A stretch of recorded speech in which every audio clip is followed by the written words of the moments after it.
gente teve uma participação muito interessante no Estufa passado, no ano passado. As meninas da Mastertech tiveram presentes assistindo ao Estufa e vieram conversar com a gente sobre a ideia de criar um Fashion Tech.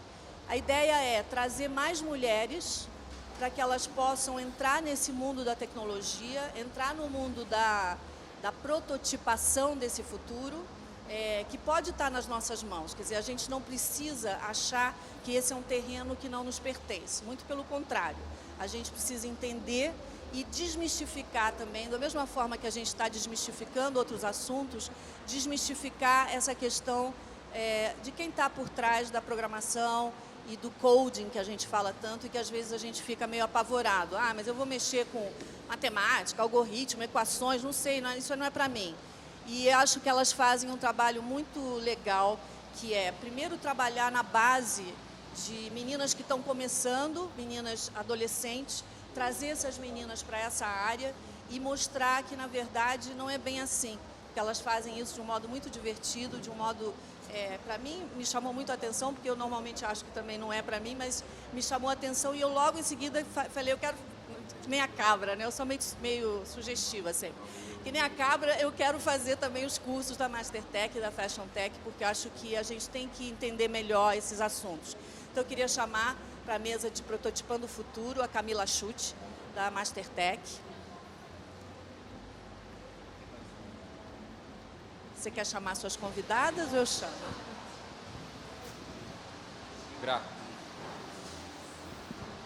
E agradecer aqui a participação da Mastertech, ela vai chamar nossas convidadas aqui, que são ótimas também. Yes. Pessoal, tudo bem? Seguinte, vou convidar para o palco Carol, Ju e Bia, que eu já amo as três, certo? E aí elas vão se apresentar, então vou deixar elas sentarem. Tudo bem, Carol? Vou deixar elas se apresentarem, vou fazer só uma introduçãozinha, tudo bem, Ju?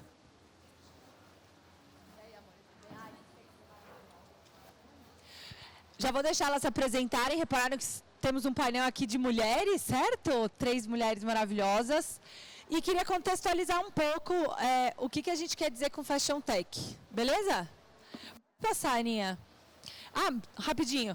Eu não entendo nada de moda, tá, pessoal? Eu sou engenheira, programadora, tá? Fui muito cedo morar fora e descobri que programação era uma atividade criativa e não meramente técnica, diferente das coisas que me falavam aqui no Brasil, e voltei muito decidida que eu tinha que montar uma escola.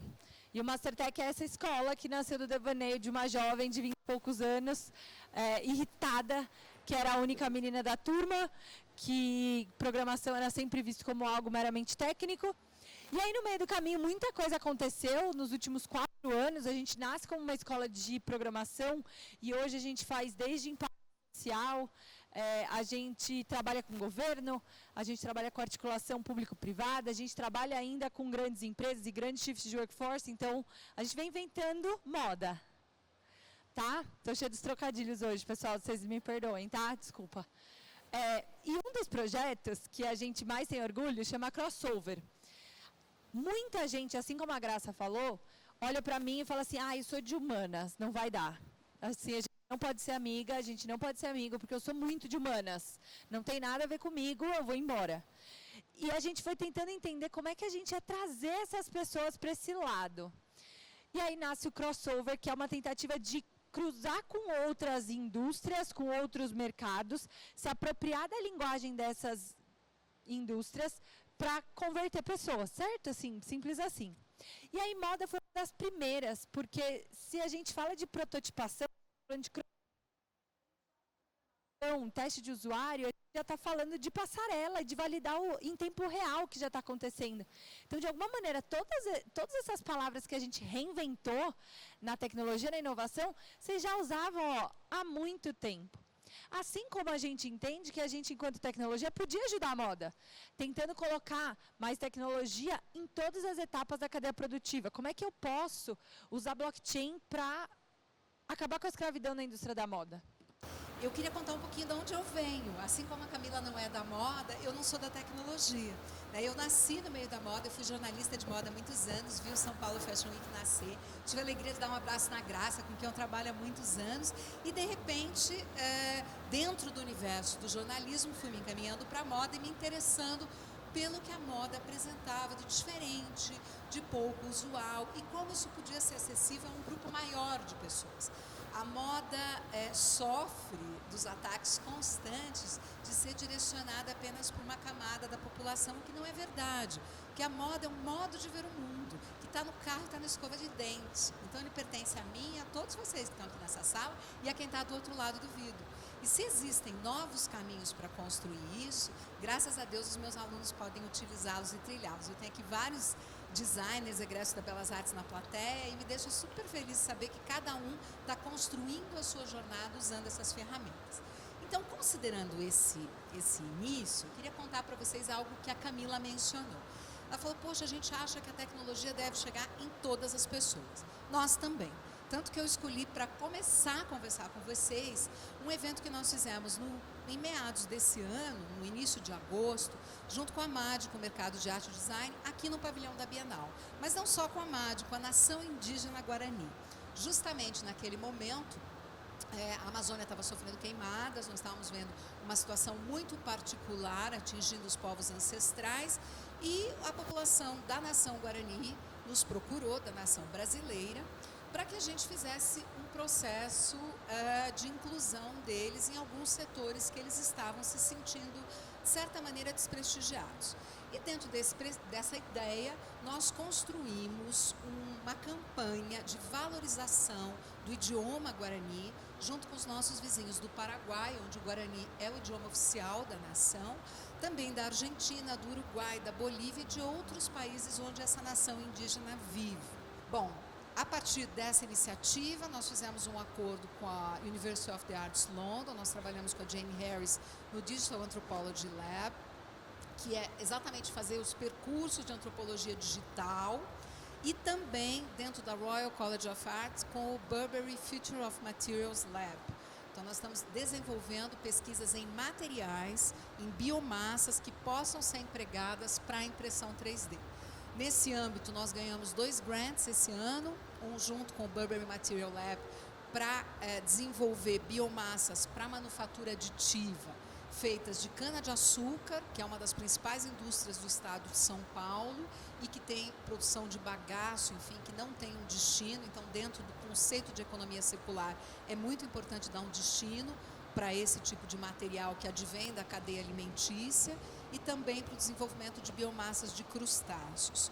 Paralelamente, um colega da Bia, que está lá no nosso NEI, que é o nosso Núcleo de Empreendedorismo e Inovação, que é um designer de produto, o Ricardo Benucci, vai iniciar um projeto com manufatura aditiva de sementes de açaí para uma empresa de cosméticos veganos dinamarquesa, criando a possibilidade de que as comunidades de Nazarezinho, que é uma comunidade ribeirinha no estado do Pará, possam não apenas fazer extração do óleo do açaí, que é uma atividade tradicional, craft, que gera renda para essa comunidade, mas criar também a embalagem dos cosméticos, aprender a usar a manufatura aditiva para que o produto saia já com a embalagem, ou seja, que o valor agregado fique no território e não seja produzido fora do território.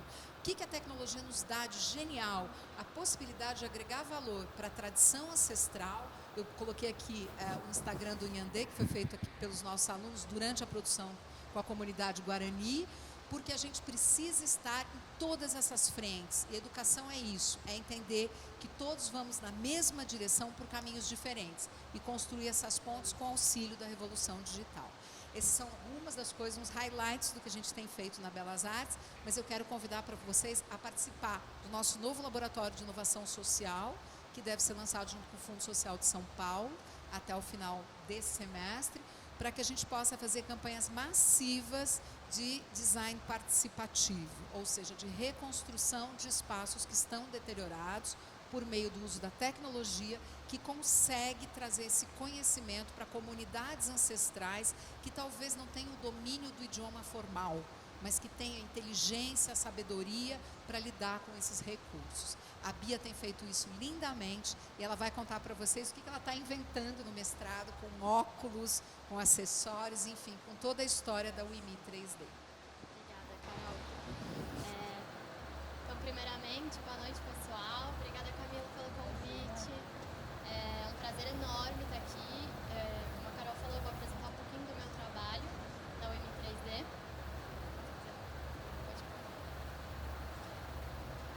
Vou começar falando um pouco sobre mim. Então, eu sou formada em design de moda, eu sou mestranda em arquitetura e urbanismo e design, a Carol é minha orientadora. Eu sou orientadora dela, se ela fizer alguma bobagem, ela não passa. A banca dela é em dezembro, presta atenção, perguntem coisas difíceis. Obrigada, Carol. E eu sou muito engajada com o meio ambiente, causas sociais desde pequenininha, sou apaixonada por design e tecnologia. E sou movida à inovação e conhecimento. Então, minha vida basicamente inteira, minha vida acadêmica foi isso. E sobre a UIMI é uma startup de objetos impressos em 3D com consciência socioambiental. Daí, como que funciona isso, né? Não, primeiro, por quê? Então, por que disso tudo? No final de 2015, eu tive a oportunidade de fazer um intercâmbio social para a Índia.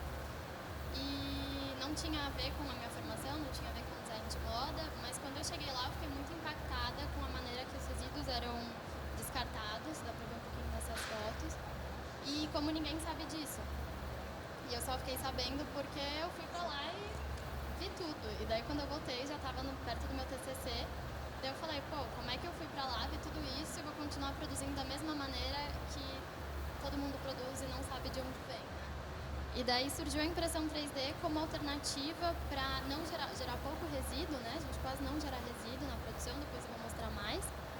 E também tudo que eu produzo é reciclável e biodegradável.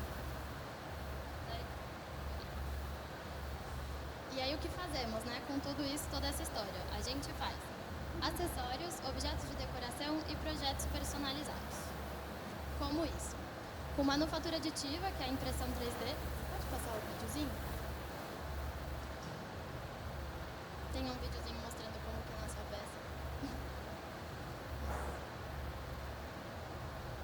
Tá bem caseirinho, mas assim que funciona. Então, como que a gente não gerar resíduo, né? Tudo que é produzido é a própria peça já. Então, a única coisa que eu jogo fora é um filetinho que tem ali por fora, que vai pro lixo reciclável e praticamente não tem impacto nenhum no meio ambiente.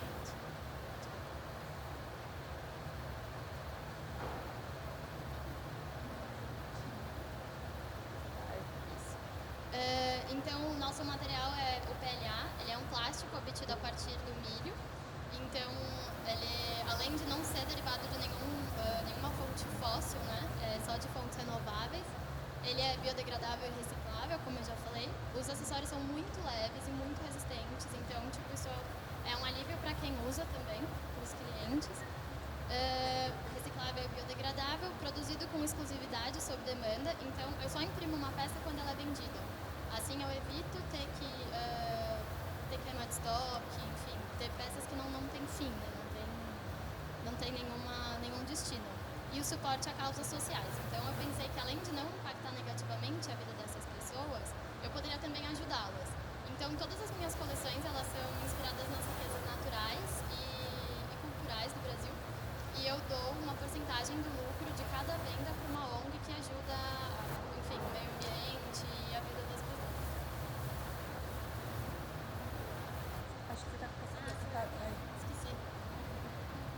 Aqui eu vou mostrar um pouquinho do meu trabalho. Então essas são as coleções. A coleção Fauna, ela é inspirada em 3 animais que estão entrando em extinção no Brasil, que são o peixe papagaio banana, a tartaruga de pente e o crejoá, que é um pássaro. Essa é a coleção Encantos do Jalapão, ela foi feita em parceria com uma influenciadora do Tocantins e a gente usou como inspiração o artesanato lá do Tocantins. A gente doa 25% do lucro para uma ONG que ajuda a população que mais precisa de lá. Eles dão suporte desde material escolar para as crianças poderem ir às aulas, até apoio psicológico para crianças que foram vítimas de violência, enfim. Essa Esses são alguns cases fashion que a gente teve. Então, na última edição da Casa de Criadores, eu fiz uma parceria com o Rafael Silvério, que é essa coleção daqui, e uma parceria também com o Isaac Silva. Então, a gente criou dentro do universo da coleção deles, a gente criou algumas peças em conjunto. A parte corporativa, então, para Belas Artes, a gente fez um prêmio para os melhores professores, para o começo, a gente deu no comecinho do ano. E esse é um projeto para uma empresa que ela falava, era uma empresa de coaching. Daí no segredo de cada brinde tinha a inicial do participante, então é como se o segredo do sucesso estivesse no nome dele. Esses são alguns lugares que a gente teve destaque, essa listinha está meio desatualizada, mas enfim, programas de TV, de rádio, que a gente teve a oportunidade de participar, eventos de arte, de moda. E é isso. Obrigada, pessoal. Posso contar o que ela não falou? Ela não falou o que ela está fazendo de mais bacana. O mestrado dela está fazendo armações de óculos que vão custar nada, que vão reduzir tremendamente o preço dos óculos a partir dessa tecnologia. E com isso ela vai dar alcance a uma população que não teria capacidade econômica de adquirir esses bens, de poder usá-los e enfrentar um problema que é muito grave, sobretudo nas crianças, porque se elas não conseguem ler, elas não vão conseguir se integrar, não vão conseguir aprender. Então tem um aspecto muito legal aí também, e ela não conta. Estou contando, que é o mais bacana do trabalho. A ideia é que a gente possa levar mesmo essa coisa do óculos, porque parece muito... Ai, mas todo mundo tem acesso. E se você for, sei lá, 2 horas de São Paulo, já tem cidades que não têm acesso ao oftalmo. As pessoas não conseguem nem fazer a medição de quanto que elas precisam, né, da graduação do óculos.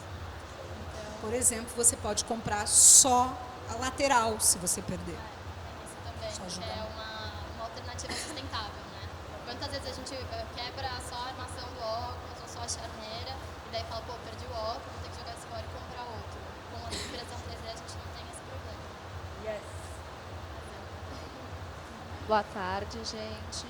Meu nome é Juliana Cami, obrigada pelo convite. É um prazer estar aqui conversando com vocês e eu vou contar para vocês um pouquinho da minha história e da história da eFit Fashion, então.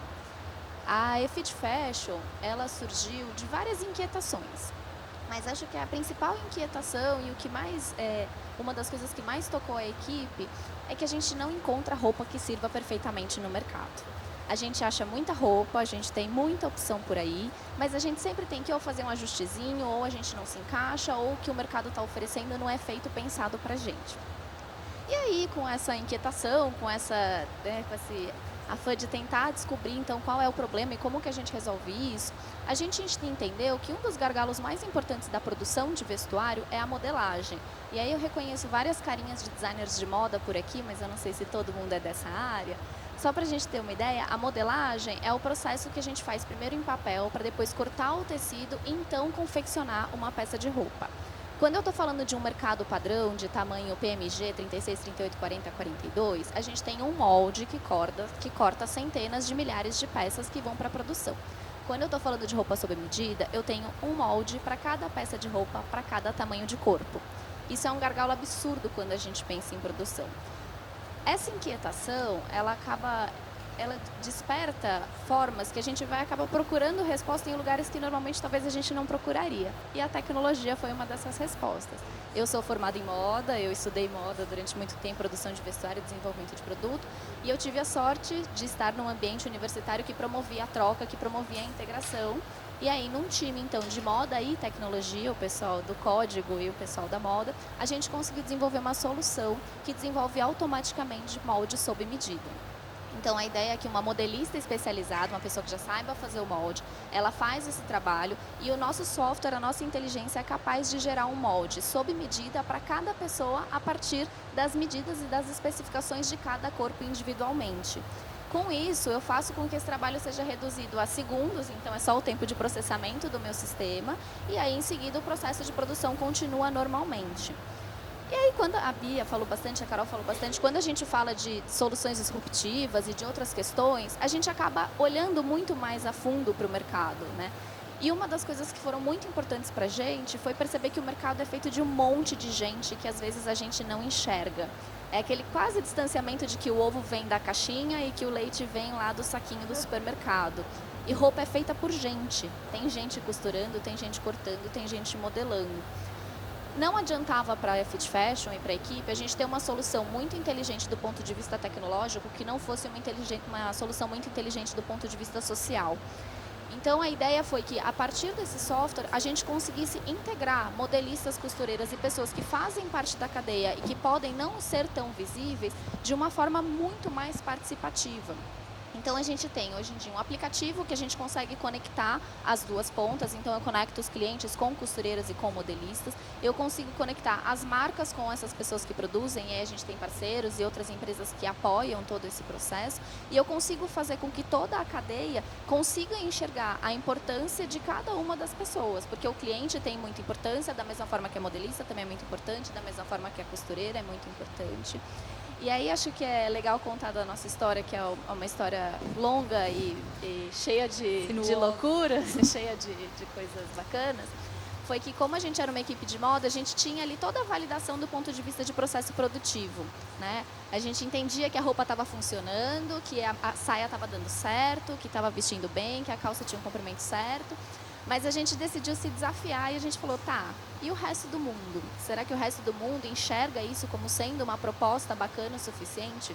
E a gente pôs a nossa ideia a teste primeiro em pequenas escalas, em pequenos ambientes, então fazendo pequenos cursos de capacitação usando o nosso sistema, então pessoas aprendendo a costurar utilizando as modelagens do nosso sistema e fazendo projetos de figurino e coisas assim, até o momento que a gente decidiu enfrentar o mundo e participar da competição da Copa do Mundo de Computação da Microsoft.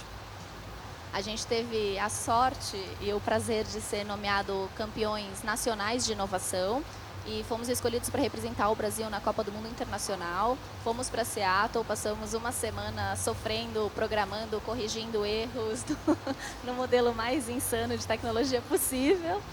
E a nossa equipe, o nosso projeto foi nomeado campeão de inovação mundial dentre 7.000 projetos e campeões internacionais daquele ano da Copa da Microsoft. Com isso, a gente conseguiu dar um passo a mais e ter um passo a mais de validação do ponto de vista da tecnologia e do mercado também. De ter um monte de gente muito legal falando, poxa, isso que vocês estão fazendo é muito bacana. Nessa brincadeira toda, a gente teve o prazer de ter conversas com o CEO da Microsoft, o Satya Nadella, sentar na mesma sala com ele e bater um papo e ele falar isso é legal, isso não é legal, pensem sobre isso. A gente teve a oportunidade de fazer um processo de pré-incubação e incubação em escolas da Microsoft, então da Microsoft Ventures e tudo mais, então tem um apoio de gente muito diferente, muito legal. A gente teve a oportunidade de conversar com o Mastertech, com o Estufa, com o Graça Cabral e tudo mais. Gente muito diferente, muito interessante, falando sempre pra gente que a tecnologia e a moda podem sim se misturar e podem ser, né, áreas que conversam. Eu sou uma cria da moda, eu sou do desenvolvimento de produto, o meu lugar é o ateliê, mas nessa caminhada toda eu tive que sentar atrás do computador, converso com a Cami, eu tive que me aventurar e tentar descobrir outras vertentes para entender também como que eu podia falar de moda com uma pessoa de computação e como que a pessoa de computação podia conversar comigo que era de moda. A gente teve que achar um idioma novo ali, entender essa equação para que a nossa solução comunicasse algo e que fosse de fato uma solução que a gente pudesse conversar com as pessoas e apresentar para as pessoas. Show! É incrível, né, tudo que a gente escuta sobre Fashion Tech, a cada papo, a cada conversa, move muito a gente a continuar, né, estudando, pesquisando, porque é circular, né, que nem no vídeo a gente conversa um pouco, é circular. E aí eu tenho duas perguntas que eu queria jogar aqui, e aí eu prometo abrir para o auditório, então pensem na pergunta. Queria ouvir um pouco de vocês, e acho que talvez a Carol, com essa visão de internacionalização da Belas Artes, pode ajudar a gente. O que vocês acham do momento em que o Brasil está vivendo nessa discussão? A gente ainda vê muito tecnologia sendo importada e não exportada, né, do ponto de vista de grandes companhias, de unicórnios e tal. Eu tenho uma visão, talvez por estar dentro de tecnologia, de que a gente cidade muito grande aqui dentro, mas eu queria ouvir de vocês, como é que rola esse contexto Brasil? Eu tenho quando você digita Fashion Tech na internet, já vem bastante coisa, mas eu ainda da gente ver esses termos em português, da gente começar a exportar esses discursos. Queria ouvir de vocês um pouquinho, o que vocês acham? Eu queria dizer que isso é próprio da moda. Nós, quando começamos a estudar moda, as escolas de moda são aí do meados dos anos 90, nós utilizávamos livros importados, e hoje não é assim. Hoje nós temos um congresso há 15 anos que tem GT de moda e tecnologia. Nós temos pesquisadores brasileiros e os estudantes estudam com livros produzidos na nossa realidade. Eu tive esse fim de semana no Congresso da América Latina e isso não se produz em outros países da América Latina, que estão começando agora. Mas eu queria responder com 2 projetos que a gente viu aqui. É um projeto em Andê, com a comunidade, com a nação Guarani. Ele foi exportado, ele não acontecerá mais no Brasil. O governo do Paraguai nos solicitou a autorização e nós doamos o projeto para a nação Guarani do Paraguai, para que eles aprendam a lidar com realidade aumentada para contar as lendas em Guarani. Porque eles estudam Guarani na escola, então vai ser mais útil lá. E que bom, cumpriu a sua missão aqui, vai para frente. Outras pessoas vão usar isso. Então, a realidade aumentada nos trouxe essa possibilidade de dialogar com o vizinho que a gente não vê, porque são vizinho invisível. A gente quase não dialoga com o Paraguai. Esse é um exemplo. O curso de mídias sociais, nós levamos 5 anos para encontrar um parceiro para poder pensar numa dupla titulação. Nós estamos agora conversando com 2 universidades americanas, mas especificamente com a Universidade Full Sail há 1 ano. E aí meus alunos estão lá para poder produzir junto com os estudantes da Full Sail. E ontem eu conversei com o líder do grupo. Falei, como que está aí? Você está gostando? Ele disse assim, Carol, honestamente a matriz curricular é igual, mas o que os americanos têm? Equipamento volumoso, a potencialidade dos clientes do mundo do entretenimento, né? Isso tudo que faz um volume muito grande, uma escala. E aí, mas a inteligência, e aí eu adorei ouvir isso, eu estou com o áudio dele no meu celular e eu ponho para vocês escutarem. A inteligência é nossa, porque a gente tem uma coisa que eu conversava com a Juliana, que o brasileiro tem de sobra, a gente dá um jeito, já ouviram falar nisso? Se não tiver porca, faz com o rabo do cachorro. Né? Então, nós vamos sentar na frente do computador e não ter medo do computador dizer, eu vou te devorar, é eu que te decifro, não é você que me decifra. Então, não tem esfinge para brasileiro. A gente olha para o nunca mais e diz que pode ser. Isso não existe em outro lugar. Nós somos capazes de nos reinventar. Então, não dá para ter medo de matemática. Porque, na verdade, 0 e 1 é só uma combinação.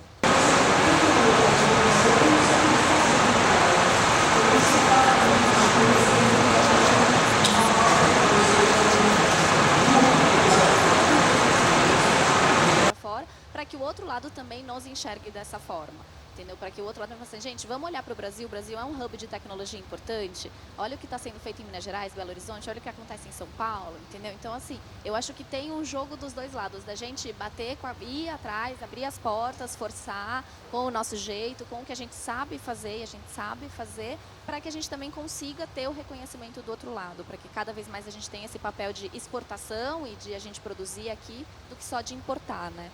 É a nossa cara de pau Brasil. Aqui, na minha área, né, de impressão 3D, quando eu comecei há uns 3 anos atrás, praticamente não tinha nada nacional que desse para trabalhar. Hoje em dia, toda a minha matéria-prima é brasileira e mais da metade das minhas máquinas também são brasileiras. Então, é uma coisa que está crescendo muito. Assim. E aí, o que é incrível, o produtor das impressoras, a 3D Procer, que trabalha com a Bia aqui, o Felipe é um garoto, gente, ele parece um menino que saiu do colégio e ele chega mascando chiclete. Você diz assim, dá para fazer uma biomassa com isso aqui, uma fibra? Dá, ele sempre acha que dá. Diz, mas você tem essa máquina? Não, mas eu vou fazer a máquina para você. Dá para fazer. Ah, você tem fibra? Dá, a gente faz a máquina. E aí a gente, mas e aí, Felipe? A gente tá, não, nós estamos aqui para testar, vamos testar. E é por isso que a gente consegue ter esses laboratórios do mundo inteiro parcerizando com a gente, porque eles sabem que nós somos os sujeitos que não vão ter medo do nunca mais, do impossível. É muito bom ser pobre de partida, porque você já é pobre, então você tem que construir sua riqueza. A economia da escassez, é isso. Quando você tem muita, é verdade. É a teoria das restrições, né? Econômico. E a minha última pergunta, e aí eu vou abrir para a plateia. Como eu disse para vocês, acho que a frase que eu mais escuto é: eu sou de humanas. Eu sou criativa, não posso. E eu queria escutar um pouco de vocês, como é que vocês entendem que uma pessoa pode começar a entrar nessa área, se é dando a cara a tapa, não é, fazendo um curso online, como é que você aprendeu? Você aprendeu na faculdade, não aprendeu? Foi um curso livre, não foi? Queria escutar um pouco das jornadas pessoais, de como é que a gente desconstrói esse medo. E se vocês conseguirem me dizer qual é o futuro desejável da moda com tecnologia. É um jeito super fácil resolver isso. Quem aqui é dona de casa? Quem mora sozinho ou cuida da sua casa? Vocês têm que fazer conta todo dia, gente. Então, assim, se vocês são capazes de manter a casa de vocês funcionando, vocês são capazes de criar um algoritmo, vocês são capazes de fazer um programa, vocês podem o que vocês quiserem. Agora, se vocês se limitarem a ficar fazendo orçamento doméstico, também é isso que vocês vão fazer o resto da vida. Essa é uma decisão que está na mão de quem escolher. Meu negócio é sopa de letrinha, eu sou jornalista, mas eu sei fazer uma planilha em Excel, e mais, eu sei Excel avançado. Eu aprendi isso sozinha. Seguramente está cheio de tutorial por aí, sempre tem alguém disposto a te ensinar. Tem gente aberta a te ensinar em qualquer esquina do planeta que você quiser. Tem recurso online, tem. Agora, obviamente, no meu entender, o estudo estruturado torna isso mais rápido. Quando você está aprendendo sozinho, você bate mais a cabeça na parede. A Bia sabe bem, porque aí eu vou falar, eu sou de humanas e oriento um projeto tecnológico. Isso é possível? Claro que sim, nós somos complementares. Eu preciso do outro. Se nós entendermos que a gente precisa do outro, a gente usa o que a gente sabe mais e parceriza com quem sabe mais do outro negócio. Então, posso falar que o futuro desejável da Carol para a Fashion Tech é a gente entender que a gente precisa mais um do outro. Eu acho que é a economia de compartilhamento. Show. Yes. Compartilhar. Essa é a palavra-chave. A gente nunca vai saber tudo, né? Até porque a gente vai viver muito mais do que os nossos avós. Mas já imaginou se as suas fraldas geriátricas forem bege? Não dá, né? O que eu faço para os meus alunos? Pelo amor de Deus, me faça uma gentileza. Minha avó morreu com 102. Eu espero morrer com pelo menos 115, que a medicina vai estar mais avançada. Eu queria fraldas geriátricas top, né? Com tecidos inteligentes, com nanotecnologia lindas, combinando com a minha saia. Então, por favor, pensem nisso. Show. Para mim, aprender partiu muito da... Você aprendeu sozinha? Bi, você foi testando e aí viu que dava para fazer? Como foi? Eu tive essa busca, né, por uma maneira de produzir que não gerasse quase nenhum lixo. Eu trabalhei um tempinho em couribezaria, tentei resina e a impressão 3D, mas como eu estava fazendo tudo em paralelo, não tinha tempo para fazer nenhum curso, me dedicar. Então, ficava na Belas Artes, daí ia da marcenaria para o Fab Lab, e aí tipo, não, sua impressão vai demorar 4 horas. Não, tranquilo, eu vou ficar aqui. Vou ficar vendo tudo. E assim, não é, Carol, eu vou ficar aqui. Não, não vai ficar aqui não. Vai lá para a biblioteca, fica lendo isso aqui, que dá tempo de você ler isso enquanto está produzindo. Eu acho que a gente também tem que saber otimizar esse tempo. Mas, assim, a vontade de aprender... Tem que estudar. Esse é o grande segredo. É isso. E parte muito da motivação. Eu estava disposta a criar uma maneira de produzir que não gerasse lixo. Eu vi o que eu vi na Índia e eu falei, não pode ser. Não tem que ter outro jeito. E daí a gente vai testando de todas as maneiras possíveis, mas quebrando até hoje quebra. Montar todas as impressoras já. Show. Eu acho que, no meu caso, ele foi um caso mais de código, de fato, né? Que foi realmente conversar com alguém de tecnologia que fosse lá escrever o algoritmo. Então, eu tive que ser capaz de entender um pouquinho de como a cabeça de um programador funciona, para conseguir fazer o programador entender como funciona a cabeça de um modelista. E não foi fácil, não foi rápido, deu muito errado no começo. Coisas que para mim eram óbvias para o programador, para o primeiro programador parceiro, ele falava, isso não faz nenhum sentido. Ele tentava, às vezes, otimizar processos. E ele falava, imagina, mas eu consigo reduzir isso em 5, 6... Eu falava, não, mas não dá, porque quando a gente está fazendo modelagem, a gente precisa fazer passo a passo. Então, acho que a questão de aprender a forma de se comunicar foi o mais importante. E sem medo, das duas partes. Então, a parte tecnológica tinha que estar lá de corpo, alma, coração, aberto, de ouvir crítica, de falar isso não está funcionando, isso não está legal. E de eu também ouvir e falar, Juliana, você não é capaz de se comunicar com tecnologia, respira fundo e vai. Acho que talvez uma questão de empatia aí, Ju, né? De tentar entender que é pensamento computacional, né? A gente fala muito isso em tecnologia. Por mais que você não programe, você entender o que é viável e como é que funciona um algoritmo, né? Adquirir esse pensamento computacional é essencial para você conseguir criar inovação.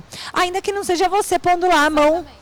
Acho que isso faz toda a diferença. A hora que a gente começa a trabalhar com tecnologia, e seja ela qual tecnologia for, é a gente começar a entender como ela funciona. Qual que é o gap, qual que é a diferença ali, o que é o negócio que faz o clique e faz funcionar aquilo. E aí, às vezes a gente não vou ser eu que vou sentar e programar. Imagina, tem gente que programa muito melhor do que eu e muito mais rápido do que eu e com muito menos erros do que eu. Mas eu fui lá e falei, bem, eu preciso aprender isso aqui de algum jeito. Então eu vou sentar e eu preciso que alguém me explique. O que é essa tela maluca de fundo escuro, com um monte de letrinha? O que é isso que vocês estão escrevendo aqui? Do mesmo jeito que o coitado do programador foi ter aula de modelagem. Tem que cortar? Não entendi. Mesmo. Isso. Show. Temos perguntas da plateia? Eba, temos uma. Boa noite. Eu sou péssima com o nome, desculpa. O nome da... Bia. Bia, eu imagino que Bia. Bia, você falou que você não tem quase resíduo. Você não consegue reaproveitar esse residinho que sobra, fazer uma reciclagem dele? E por que você não trabalha outros materiais reciclados? Sei lá, não dá para trabalhar com polietileno, outros vários materiais que dá para reciclar e já sendo só abusada. Como é que foi voltar a programar? Porque assim, eu, apesar da cara de nova, já tenho anos nas costas, eu vim de TI, fui pra moda, agora eu tô indo pro marketing e, cara, na hora que eu tava em TI eu queria morrer. Porque é uma coisa muito louca e eu fui pra moda e eu percebi que quando eu tô indo pro marketing, eu tô voltando lá pro TI. Pra fazer É que não tem como sair, né? Porque tudo virou TI, então lascou. Não dá mais. E como foi essa loucura de você pegar e sentar e falar, ok, vamos lá pra essa tela de VB ou CC ou Java. Vai, Bi. Bom, em relação ao resíduo, isso me preocupa muito. Eu encontrei uma alternativa para o meu resíduo, que é doar por uma iniciativa que está pesquisando como que faz para reciclar esse PLA e fazer novos filamentos com esse PLA. Então eu já tenho meio que um vínculo com eles, de que eu estou doando agora, e daí quando eles conseguirem chegar num material bacana que dê para usar, eles vão me retornar isso em filamento. Nunca é fácil. Acho que em qualquer momento, quando a gente vai fazer alguma transição, alguma mudança, nunca é fácil. Mas eu acho que para mim o mais importante foi não ter tanto medo. Eu tinha medo, eu tinha muito receio, não era a minha zona de conforto, eu tinha muitas dificuldades, mas eu acho que aí, de certa forma, eu encontrei pessoas que tinham a paciência necessária para entender que era uma coisa totalmente nova para mim e entender também qual foi a minha limitação. Então, eu entendia que eu precisava saber aquilo, mas eu não precisava ser a melhor programadora do mundo ou a pessoa que fosse capaz de escrever um código sem nenhum erro. Porque aí eu teria pessoas ao meu lado, e aí entra muito isso que a Carol falou da colaboração de pessoas melhores que eu serem capazes de fazer isso com muito mais maestria do que eu jamais vou ser capaz de fazer. Então, acho que foi muito de sentar, tá bom, deixa eu entender o panorama do que está acontecendo, deixa eu entender essa linguagem. Eu comecei em Java. Obrigada, né? Assim, você se contorcendo de estudo, né? Então, assim, eu acho que foi muito disso de não ter medo, ou não ter tanto medo. E eu queria só complementar muito rapidinho, a gente lá no Mastertech, a gente acredita muito em algo que a gente chama de aprendizado emancipador baseado em missões.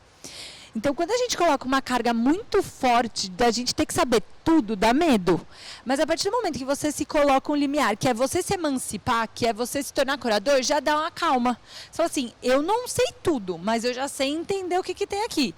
E o baseado em missões, que é a segunda parte, acho que a Ju talvez não tenha verbalizado isso exatamente, mas ela tinha um objetivo fim. Ela queria viabilizar a modelagem customizada, inclusiva.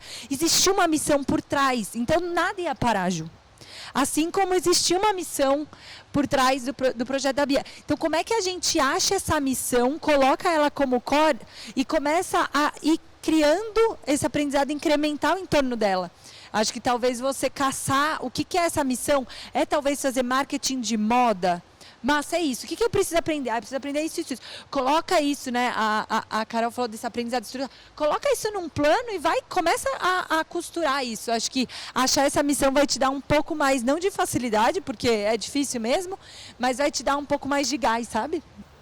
Pessoal, a gente tem tempo para mais uma pergunta? Quem está controlando o tempo? Não? Tem mais perguntas? Senão também não precisa nem arrumar briga.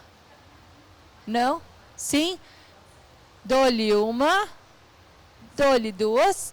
Então, vamos fazer uma rodada final aqui de percepções e dicas para quem quiser entrar nessa área de forma bastante pragmática. Eu tenho uma dica. Siga a turma no Instagram, que elas são inspiração pura, certo, pessoal? Começa a acompanhar a Belas Artes, a Paty, Carol. Começa a acompanhar o trabalho de gente legal, que você já descobre coisa legal. Então, essa é a minha dica. Vai, dicas. Acho que encontrar inquietações e procurar respostas é sempre uma boa dica. Coisas que nos incomodam, às vezes, vão ser mais fáceis da gente resolver do que problemas que sejam muito distantes ou que a gente não enxergue como um problema. Ter aquela coisinha, aquele comichãozinho todos os dias quando você acorda de manhã e todos os dias ter vontade de resolver aquilo ali, acho que é a dica mais importante. Se apaixonar por um problema, então. Massa, Mara.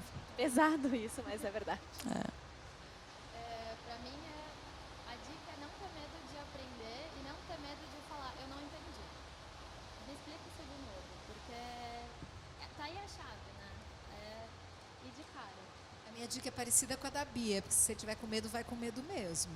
Né? Mas vai, não fica parada.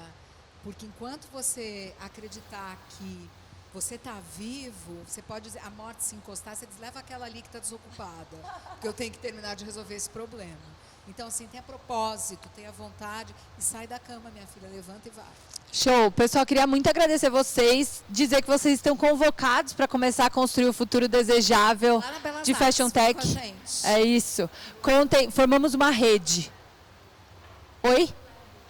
Amanhã teremos um web, senhora Ana, 2 Anas, inclusive, né? Vão vir dar aula de programação aqui embaixo. Então, se você estiver por aí às 10 horas, Aninha, 10 horas?